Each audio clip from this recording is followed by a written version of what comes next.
जैसा कि दोस्तों प्रीवियस वीडियो में हमने सारगासम से जुड़े हुए इसके सिस्टमैटिक पोजीशन, अक्रेंस, उसके थैलेस स्ट्रक्चर और थैलेस स्ट्रक्चर में हमने सारगासम के इंटरनल और एक्सटर्नल स्ट्रक्चर को डिटेल से डिस्कस किया था।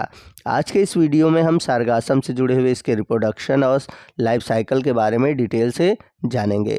तो आइए वीडियो की शुरुआत करते हैं और सबसे पहले हम बात करते हैं सारगासम के रिप्रोडक्शन की। तो यदि हम बात करें सारगासम के रिप्रोडक्शन की, तो सारगासम में वेजिटेटिव रिप्रोडक्शन होता है, सेक्सुअल रिप्रोडक्शन होता है, लेकिन एसेक्सुअल रिप्रोडक्शन नहीं होता।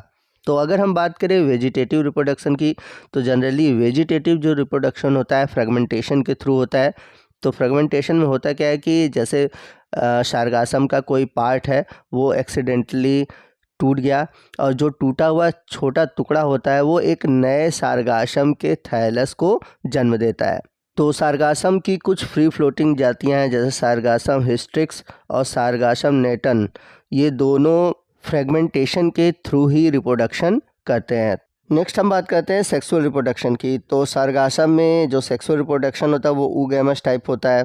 तो जैसा कि मैंने प्रीवियस वीडियो में भी आपको बताया था कि oogamous रिप्रोडक्शन का मतलब होता है कि जब मेल मोटाइल हो और फीमेल जो हो वो नॉन मोटाइल हो, तो इस तरह के रिप्रोडक्शन को हम बोलते हैं oogamous टाइप। तो इसमें होता क्या है कि जो एंथेरोजॉइड होता है यानी कि जो मेल गैमीट होता है वो एग सेल के पास जाता है और उसी से फ्यूज़ होता है और इसके बाद फर्टिलाइजेशन होता है। तो मेल गैमीट एंथेरोजॉइड का फॉर्मेशन एंथ्रीडिया में होता है और जो फीमेल गैमीट है एग, उसका फॉर्मेशन होता है oogonia में। अब ये जो एंथ्रीडिया और oogonia है ये एक फ्लास्क शेप बॉडी में डेवलप होते हैं जिन्हें हम बोलते हैं कंसेप्टिकल। और जो कंसेप्टिकल्स हैं ये बनते कहाँ हैं? रिसेप्टिकल्स ब्रांच पर। तो इनके बारे में मैंने प्रीवियस वीडियो में आपको बताया हुआ है कि कंसेप्टिकल्स क्या है और रिसेप्टिकल्स ब्रांच क्या है। अब ये जो कंसेप्टिकल्स होते हैं ये दो तरह के होते हैं। अगर एंथ्रीडिया हुआ तो उसे मेल कंसेप्टिकल बोलेंगे और यदि oogonia हुआ तो उसे हम बोलेंगे फीमेल कंसेप्टिकल्स। और यहाँ पर एक चीज़ और बता दें कि जब डेवलपमेंट होता है कंसेप्टिकल का तो उस दौरान दो तरह के कंसेप्टिकल बनते हैं। एक होता है स्टेराइल कंसेप्टिकल और दूसरा होता है फर्टाइल कंसेप्टिकल। तो जो कंसेप्टिकल में बेसल सेल होते हैं, जब बेसल सेल स्टेराइल पैराफाइसिस में कन्वर्ट हो जाते हैं तो उसे हम बोलते हैं स्टेराइल कंसेप्टिकल। जबकि फर्टाइल कंसेप्टिकल में होता क्या है कि मेल और फीमेल कंसेप्टिकल बनते हैं। मेल में बनता है एंथेरिडिया और फीमेल में बनता है oogonia। आइए समझते हैं कि फर्टाइल कंसेप्टिकल बनते कैसे हैं। तो जो रिसेप्टिकुलर ब्रांचेस है उसमें सिंगल सुपरफिशियल सेल होते हैं जो कि बाद में आगे चल के साइज़ में बड़े होते हैं और बनाते हैं कंसेप्टिकल इनिशियल। जैसा कि फिगर ए में आप देख सकते हैं कि कंसेप्टिकल इनिशियल है। ठीक, अब ये कंसेप्टिकल इनिशियल जो होता है इसमें माइटोटिक डिवीज़न होता है और ऑब्लिक सेप्टेशन का फॉर्मेशन करके दो तरह के सेल बनाते हैं। अपर जो होता है इनलार्ज होता है जिसे हम बोलते हैं टंग सेल, और लोअर में एक ब्रॉड यानी कि चौड़ा सेल होता है जिसे हम बोलते हैं बेसल सेल। आप फिगर सी में देख सकते हैं, यहाँ पर आपको टंग सेल और नीचे की ओर बेसल सेल दिखाई देगा। तो टंग सेल ऊपर की ओर होता है, ये लंबा होता है, जबकि बेसल सेल नीचे की ओर होता है और ये चौड़ा होता है। और इन दोनों सेल का फॉर्मेशन कैसे होता है? कंसेप्टिकल इनिशियल के माइटोटिक डिवीज़न द्वारा। अब आगे चलकर जो ऊपर की ओर इलांगेटेड टंग सेल है यानी कि जो लंबी टंग सेल है वो डिसअपीयर हो जाते हैं, मतलब और ये बड़ी होती है और डिसअपीयर हो जाती है।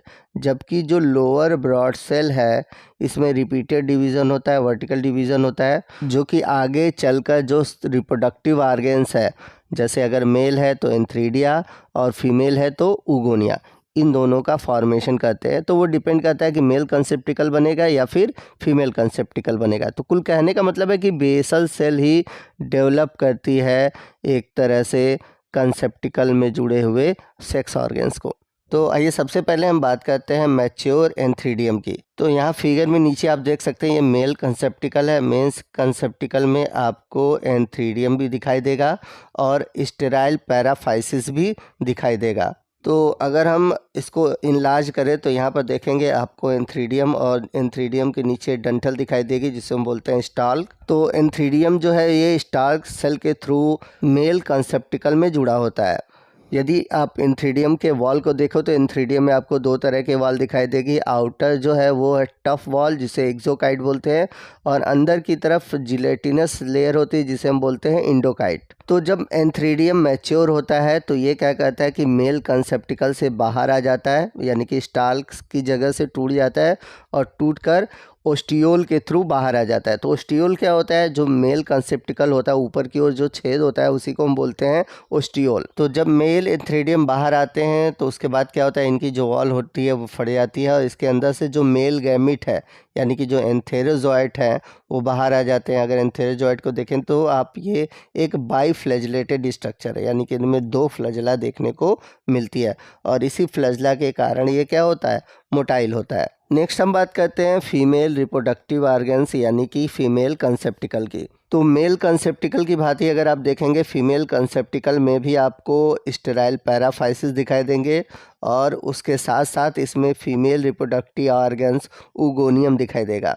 तो उगोनियम को भी देखेंगे तो ये भी एंथ्रीडियम की भांति स्टाल्क सेल से जुड़ा होता है, लेकिन इसमें 3 लेयर देखने को मिलते हैं। पहला एक्सोकाइट, मीजोकाइट और इंडोकाइट। तो बाहर की तरफ जो लेयर होती है वो होती है एक्सोकाइट और अंदर की तरफ जो होती है वो होती है इंडोकाइट, और बीच में जो लेयर पाई जाती है जिसे हम बोलते हैं मीजोकाइट।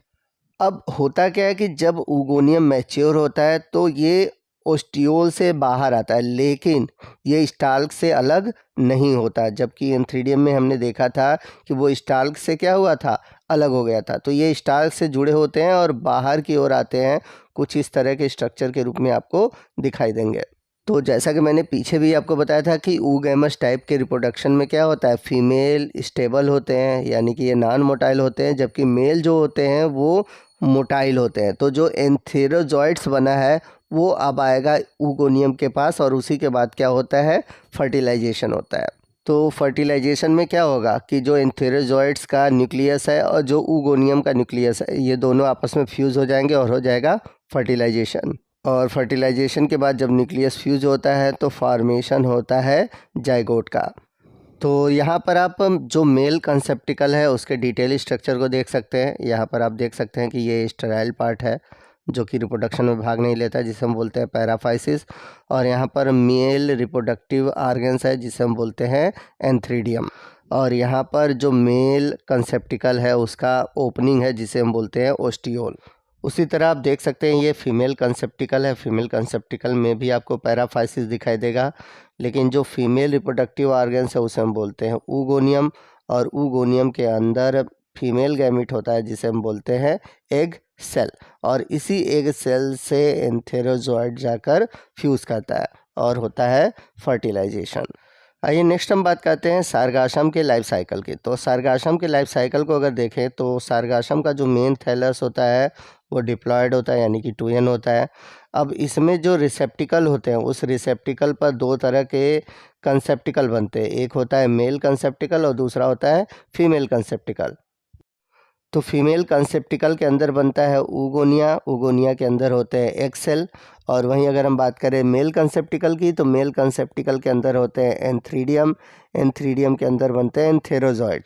अब ये जो एंथेरोजॉइड होता है ये मोटाइल होता है। अब एंथेरोजॉइड जाता है ऊगोनियम के एग सेल के अंदर, अब एग सेल से फ्यूज़ करता है, फर्टिलाइजेशन होता है, फर्टिलाइजेशन के बाद जाइगोट बनते हैं, जाइगोट डिप्लॉयड होते हैं, और फिर ये जाइगोट जर्मिनेट करके फिर से नए सारगासम का फॉर्मेशन कर देता है। तो इस तरह से लाइफ साइकिल चलती है सारगासम की। तो इसी के साथ हमारा आज का ये जो टॉपिक है सारगासम से जुड़ा हुआ रिप्रोडक्शन ये ख़त्म होता है। आपको कैसा लगा कमेंट करके ज़रूर बताइएगा। वीडियो अच्छा लगा हो तो प्लीज़ वीडियो को लाइक करिएगा, अपने दोस्तों में शेयर कीजिएगा। तो मिलते हैं अगले वीडियो में अगले टॉपिक के साथ, तब तक के लिए जय हिंद, जय भारत।